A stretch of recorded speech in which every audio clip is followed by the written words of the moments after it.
आणि काल जागतिक महिला दिन साजरा होत असताना दिग्दर्शक रामगोपाल वर्मा आणि राष्ट्रवादीचे नेते जितेंद्र आव्हाड यांच्यामध्ये ट्विटर युद्ध पेटलं।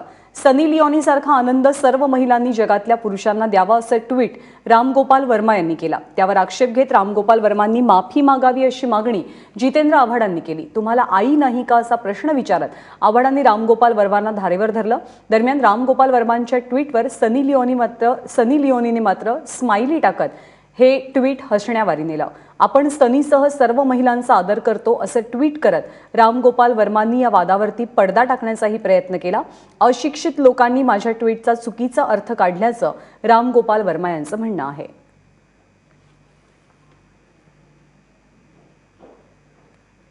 आणि या सगळ्या संदर्भात जितेंद्र आव्हाड नेमकं काय म्हणालेत आपण पाहूया। सनी लिओनी बद्दल अत्यंत माझ्या मनात सन्मान, आदर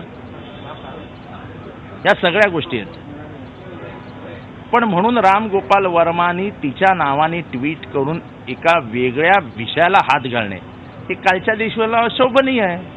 ह्या अशा माणसांना धडा शिकवायचा नाही तर काय त्यांची आरती करायची?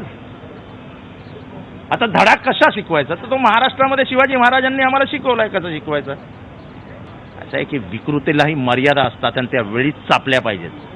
स्वतःच्या चित्रपटाच्या प्रदर्शनाच्या आधी मुद्दामून असा माहोल तयार करून प्रसिद्धीच्या गर्तेत यायचं आणि मग टीव्हीवर चमकायचं तर त्याला दुसऱ्या दिवशी दुसऱ्या पद्धतीने चमकवता येतं।